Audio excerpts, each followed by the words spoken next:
already go. So I'm really happy to present the findings of our study today on digital supply chain solutions and their impact on the business and human rights agenda.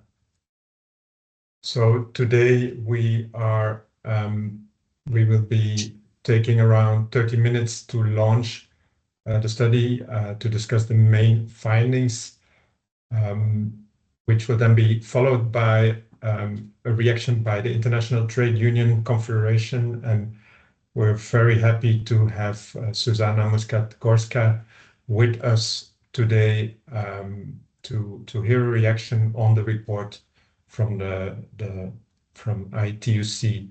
And we'll end with a short part with some question and answers. We invite you very much to share your comments or put questions in the chat, and they will be discussed during the presentation and at the end after the two sessions. So, right, I think we're all set to look into some of the findings of the report. But before we do so, I just want to flag a quote from one of the events that are currently being organized and where different providers and experts, academics were presenting their solutions for some of the challenges that are emerging right now. And I think we need to see our study in view of new demands that are emerging for the private sector, either from new pieces of regulation, but also other drivers that put new demands in terms of the performance related to sustainability, responsible procurement, and so on. And as for other societal challenges, a lot of expectations are emerging from what technology can do to support these efforts. What we will do today is to look both at some of the opportunities that this might pose, as framed in this quote, that it might become more feasible or more affordable. But we will also delve into some of the risks that some of these digital supply chain solutions might pose. So the broader context of our research should indeed be seen in an overall shift from what many describe as coming from a long period of voluntary initiatives, also framed as soft law, that were starting from 2010, linked with the UNGPs, the United Nations Guiding Principles, the OSD guidelines, to this new wave of legislation, both at the European level, like the CSRD, the CSDDD, but also the German Supply Chain Act and others. So indeed, a lot of new expectations that are put on different firms in the value chains, and many of these expectations are also pushed further down onto suppliers in order to meet the new sustainability requirements. There's also more attention from banks, investors, and public buyers for the same topics. And as many have argued, that the fact that the existing toolbox that has been around for 20, 30 years is failing to some extent. And then we talk about social audits, we talk about codes of conduct. Because of this analysis, more and more actors are also looking at the potential of digital supply chain solutions. And we see a rapid growth in this market with a number of players that have been around for a longer time, but also a lot of upcoming players. And we'll be discussing 3 of them today. That is SEDEX, EcoVadis, and Prewave. So of course, the question comes up, what exactly is a digital supply chain solution? And in our study, we have framed them as, software tools and platforms that kind of leverage digital technologies to map, assess, and monitor various aspects of supply chains. And this is then especially, of course, related to the new due diligence requirements, amongst others, some new expectations around sustainability. Another distinct aspect to them is, of course, the fact that a growing group of these these tools rely on aspects of AI and machine learning, and especially through two main mechanisms, that is big data and predictive analytics. So big data being the extractions of patterns and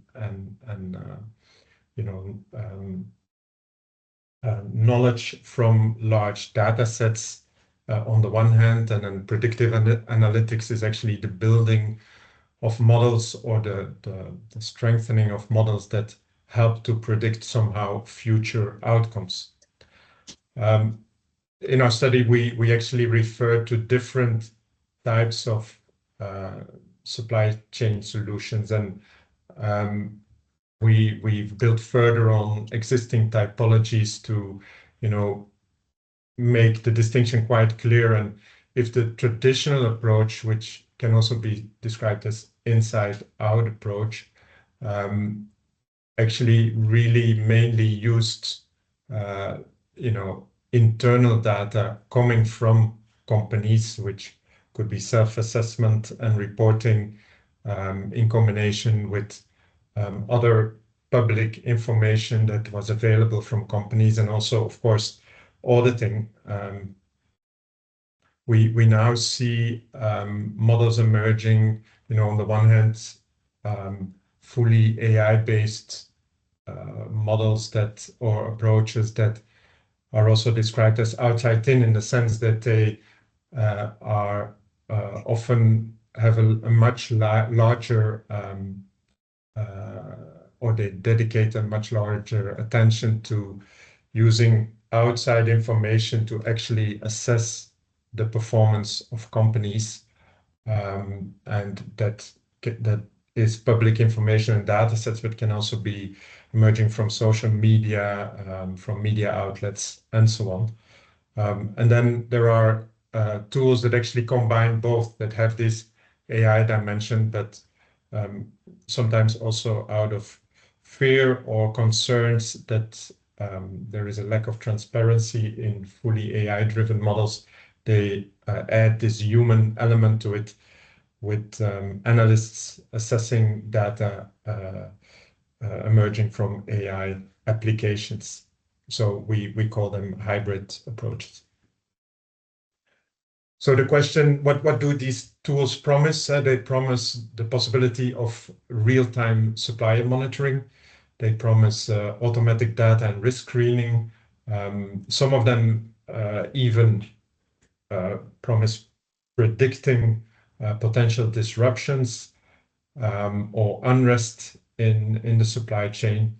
And importantly, and this is also very different, let's say, from the traditional approach, they have the ambition to really go deep into the supply chain, including hard-to-reach suppliers. And all of that is done with reduced costs. So a lot is promised. But of course, it raises concerns. Who can access this information? Are stakeholders involved? How and what do we know about data quality? So our research had two main objectives. On the one hand, getting a deeper understanding of these instruments, and on the other hand, identifying some of the opportunities and risks. The analytical framework is available in the report, of course. I will not present the framework in detail, just to highlight that we looked at 5 main areas, which was trying to understand how these tools are, what kind of assessment methods they use, how they use different types of technology, including AI, what kind of criteria and standards they were applying, whether they were also using the assessments to, for continuous improvement, for example, through supply dialogue. And finally, also important in the context of this research was to what extent these tools are engaging with stakeholders in different ways, both at the level of the governance, but also during the actual use. So as I said, we have 3 case studies, which will be presented shortly by my colleague.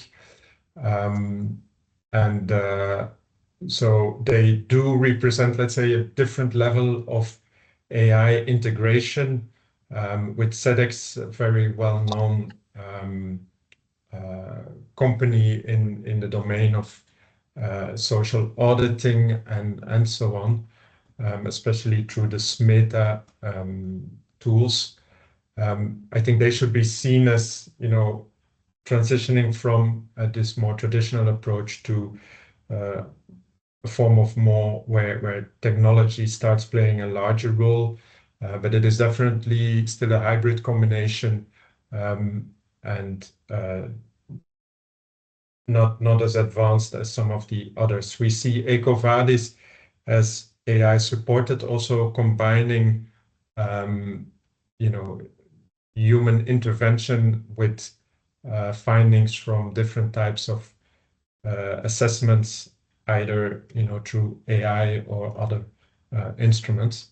They are really a quickly growing company, a large player at this stage. And thirdly, Pre-Wave, which we classified as almost fully AI-based, which shows a number of interesting capabilities that other tools do not yet have. So in terms of data collection, we were using public sources, all sorts of literature, online information. Of course, this was one of the challenges in this research, to get an in-depth access of how these tools function. We'll explain later on why that is the case. We also try to engage with the companies through interviews, but only Pre-Wave accepted this invitation. Why do we want to talk about it? Well, first of all, because we also see in other research that these tools are increasingly used. It's difficult to get a good view on their uptake. What we did ourselves in this research was using public information produced by the World Benchmarking Alliance through the CHRB datasets, and which involve a systematic analysis of companies in different sectors. And what we saw was that at least more than 20% of the multinational enterprises in the food and the agricultural sector were referring to, in this case, SEDEX and EcoVadis, which, according to us, is most likely a conservative estimate, as not all companies report on the type of tools that they use, and also because it's a quickly growing market. We see also that the companies involved, SEDEX, EcoVadis, and Pre-Wave, are growing, have been growing quite a lot over the last few years, all indications that there is substantial demand for the services. So at least this gives us a first indication, and we think it is important to also look at the functioning of these tools. So I now hand over to my colleague Alejandra Villanueva to present shortly the 3 case studies. Thank you. Good afternoon, everyone.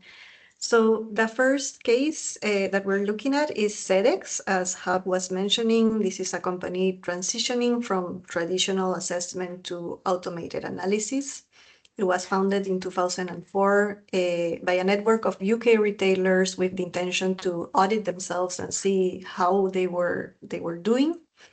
And they developed the social auditing methodology known as META, that it's said to be the most used social auditing instrument or methodology. Currently, they have over 85,000 members in 45 industries, and actually the last year they grew 13% their membership. Although it is based on a traditional methodology, it identifies itself as a technology company providing data, tools, and services for sustainability assessment. And it's aiming at leveraging the power of data and technology with recent influx of money they're getting from private equity investors. Next, please.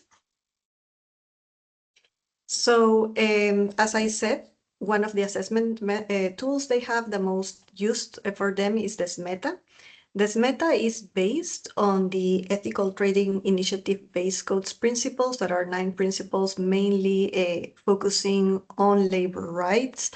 They are very clear that they don't apply this methodology. They use it, they apply it through partners who are auditors in the countries where the companies are based. So they limit their responsibilities to the standard and methodologies. They offer 2 types of audits. First, the 2-pillar, that it's labor standards, health and safety. And you can add a 4-pillar, that it's environmental issues and business ethics. And this is mainly covering on-site assessment. Next, please. So in 2020, they launched another tool that it's Radar, that the idea is to identify suppliers in high-risk environments. So to do this, they use 3 sources of information. First, companies' information. They ask self-assessment questionnaires so they can start mapping who the suppliers are.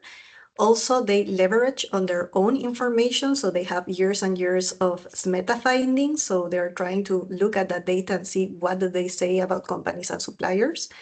And thirdly, they use third-party information, so data sources and indexes, including the Global Rights Index from the ITUC. Next, please. So what we found is that SEDEX currently doesn't use AI, so it cannot capture real-time information. However, it's investing in data analysis and cross-referencing. This is the only case study with a strong focus on labor rights, but there are no details on how the ETI base code is operationalized into audits and questionnaires or how trade unions are engaged in the audits. The auditors provide corrective action plans to companies. However, companies are not obliged to publish them. Some of them do, others don't. And regarding stakeholder engagement, the governance structure, because it is a private-led initiative, doesn't have the participation of civil society or trade union representation.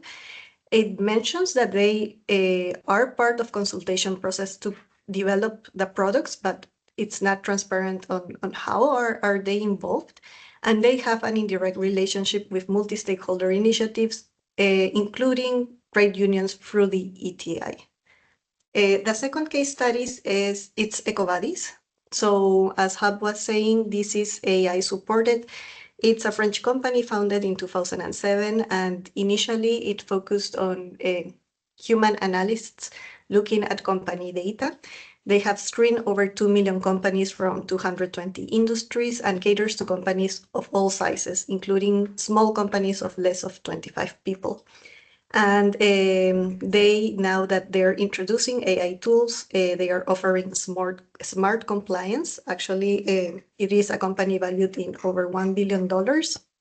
And part of this money or the investments, it's what they are trying to do is to purchase other tools, including Ecotrek, that it's a data mining company, and Ulula, that it's a worker engagement company.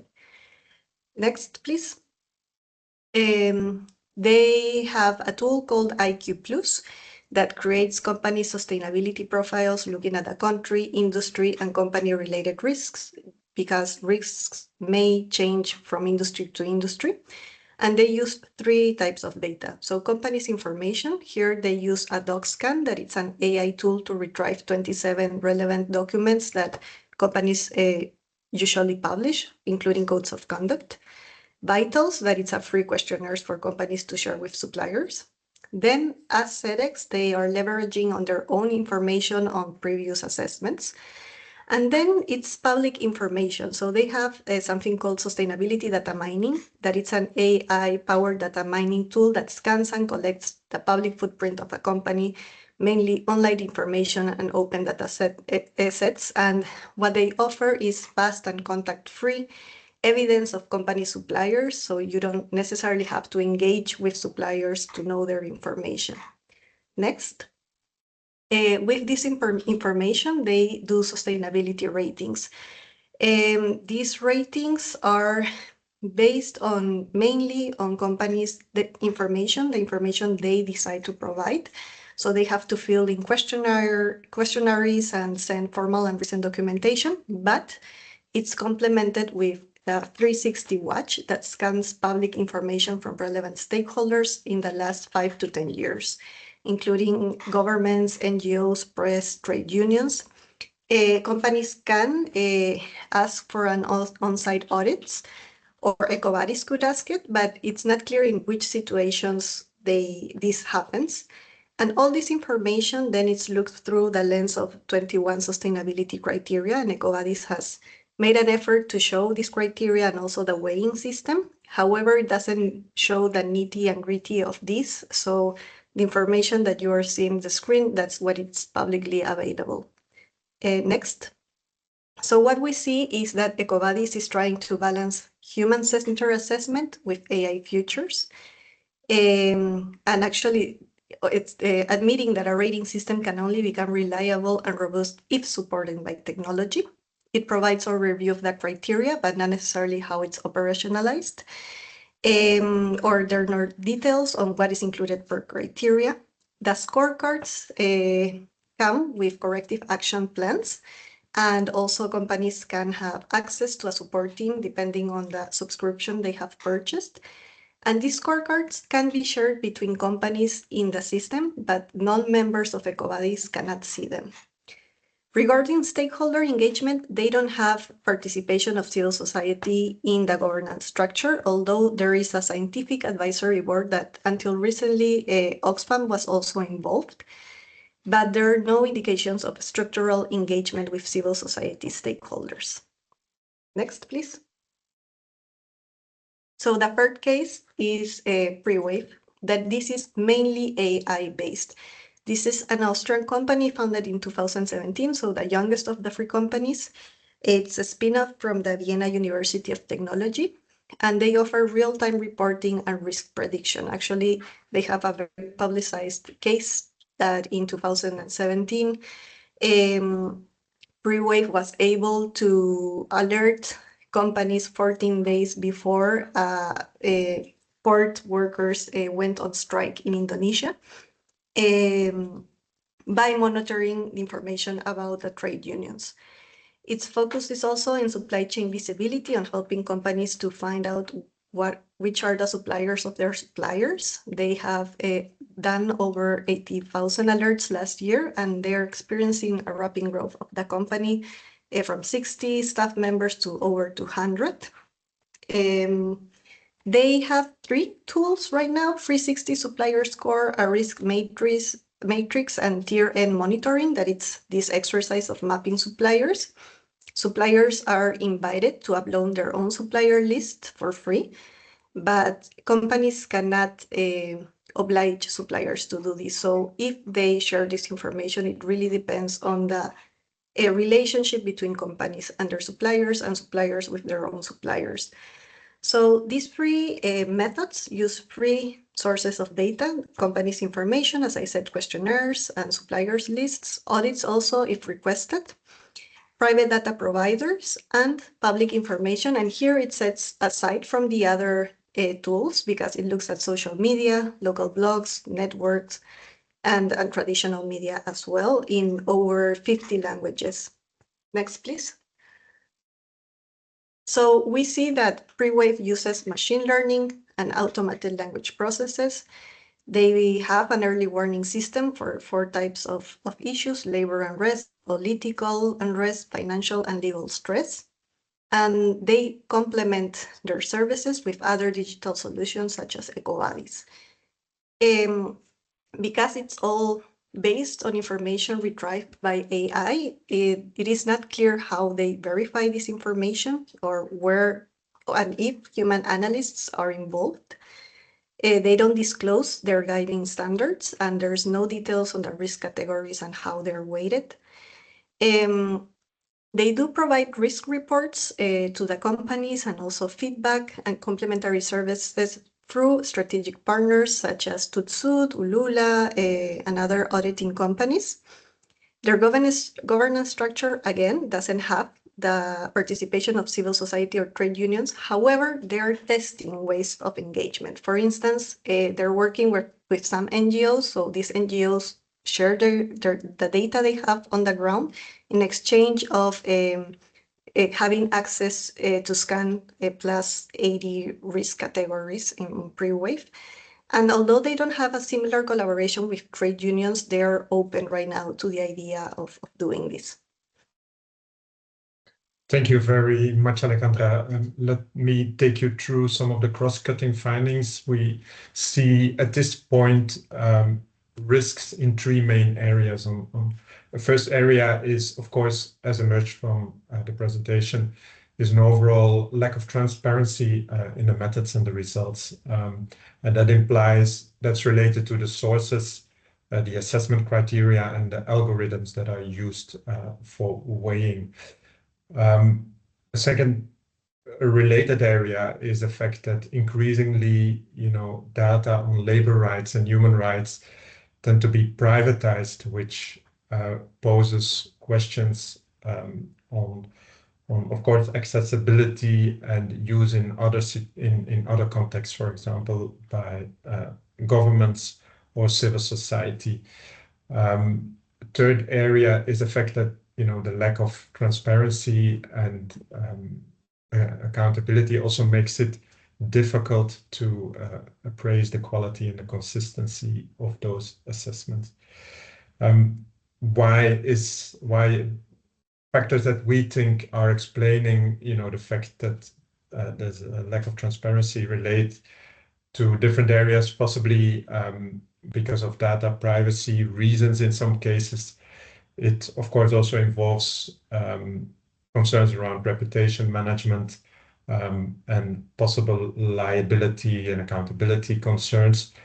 But most importantly, there are, of course, also competitive dynamics at play, seeing all this data as proprietary information, making it more of a commercial product to be kept confidential. A second main area is the lack of stakeholder engagement, as already been stated, both in the governance structures. And when the companies engage with stakeholders, it tends to be mainly as informational resources, to collect data, to collect views, but no structural engagement. There are some differences between the 3 tools, but at least we conclude that these practices are not fully aligned with what is expected around stakeholder engagement in the new EU directives. A final area that we see is, of course, related to the AI aspect that, as in other domains, AI both holds large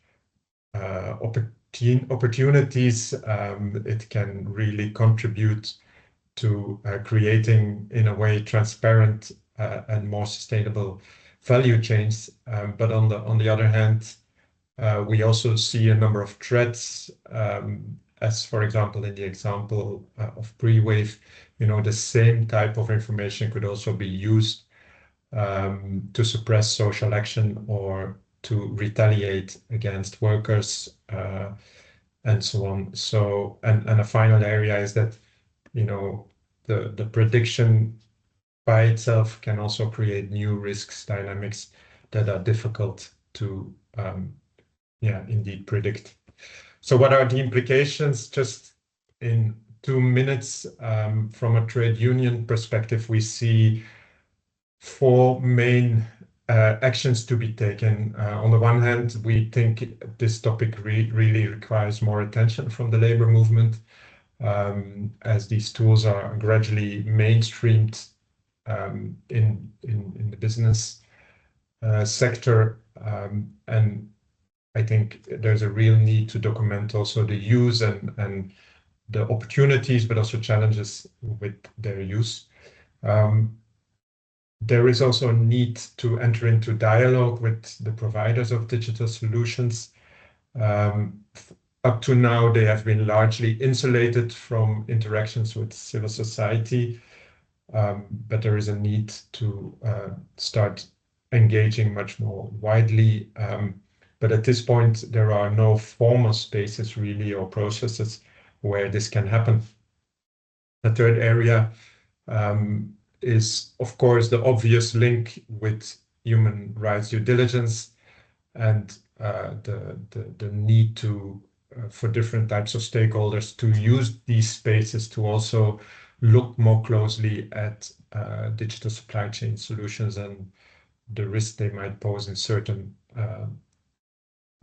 settings. Something similar can happen in the context of international framework agreements where global union federations engage with companies. Also there, these tools should be part of the equation. And then finally, in the area of public oversight and regulation, we observe still at this point of time a lack of transparency and oversight in this booming sector.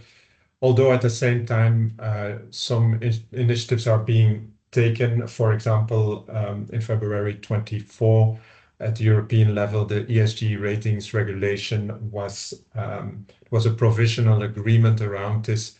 And this specific regulation focuses mostly on the financial sector, but there are also references to other applications, and which would imply that some of the companies in this study would also fall under them. Right, so this is actually the core of our presentation. At the end of our report, we do relate to 7 principles or 7 areas or domains that would need to be taken on board if we want to work towards more fair and inclusive digital tools. And the report mentions a number of principles under each of those domains that would ensure a more fair and inclusive landscape. By now, the report should be, the link to the report should be in the chat or will be soon in the chat. I thank you for listening to the launch, and I'm very happy to invite Zuzanna Muscat-Gorska to react to the study. Good morning, everyone. I'll try to shorten up my presentation so that we can also have a discussion. I'm Zuzanna. I'm working as a legal officer at the International Trade Union Confederation, which is a global representation of the trade unions. I would flag some interesting parts of the research and its overall relevance. It's interesting to see that this research is sort of an intersection of the 2 separate policy frameworks that are currently under negotiation. And one is human rights due diligence negotiations, including at the UN level in the form of the UN Draft Business and Human Rights Treaty. And the other process is regulation of deployment of artificial intelligence in the workplace. There, trade unions are quite present, and we argue for, obviously, regulation, collective negotiations with trade unions of the use of artificial intelligence in the workplace, transparency, control over unauthorized use of data, and human in command principle. The other thing is that I think that we have to put this research in the context of the so far efforts on sustainability, so social audits and multi-stakeholder initiatives. We know that these efforts so far had several limitations, and they did not really prove able to demonstrate impact on improved labor compliance. And to an extent, these risks identified in the report that continue with the even when the digital tools are used seem to be similar, including lack of transparency, insufficient stakeholder engagement, risks of abusive applications of the AI. It's the kind of new risk. However, obviously, I think we are all, I mean, it looks that the use of digital tools could indeed provide us with better visibility of supply chains. So it's a potential to be explored. I also want to flag that like the issues for trade unions that are important here would be definitely the methodology used by these digital tools to measure compliance with freedom of association and collective bargaining, and especially whether the existence of the independent collective representation is recognized as a strong outcome-based indicator of compliance with human rights. And the other thing is obviously stakeholder engagement. And I wanted to flag Article 13 of the recently adopted EU corporate sustainability due diligence, which says that multinationals must undertake effective engagement with stakeholders at all steps of human rights due diligence processes. And, you know, I would like to flag three things. One is, I'm thinking Rana Plaza disaster, and I'm thinking if the companies present in the Rana Plaza building, you remember in 2012, the collapse of the giant building being a conglomerate of small companies in supply chains of 200 global fashion brands with multiple rights violations, including obviously the state of the building that ended in the deaths of over 1,000 workers. Child laborers, absolutely exploitative working conditions, and total union busting. So there were no unions in Rana Plaza, right? And then on the day of the tragedy, actually this day came after the inspectors, they gave order to evacuate the building. The workers were complaining about cracking sides of this giant 8-story building for months. Nothing happened. Then there was an order to evacuate, but the managers said you have to stay. So the workers stayed. They couldn't object because they also they did not have a union to negotiate the safety. They stayed and they died. So my question is, you know, would the use of these digital tools actually improve? Would the situation in a workplace such as Rana Plaza would be flagged, and not only as an OSH risk, not only as social unrest risk, but as a workplace with no collective representation that sooner or later will end in severe exploitation of the workers. The second thing is the problem indeed of the safeguards against illegal use of trade union related data. Where is the safeguard and the border between predicting social strike actions and blacklisting workers or union busting? And the last thing is also the well-defined problem of the fact that the labor exploitation that takes place at local factories is most often than not directly linked to the buyer's pressure on supply chains regarding, for instance, price, delivery, deadlines. So the local contractors are pushed to demand mount demands on workers, and this ends in exploitation. So I think this is all I would like to say. I think the The recommendations made by the research for the unions are absolutely valid. We need to pay attention to this rise of digital supply chain solutions. There is a need of engagement with the providers, with the buyers, and definitely they need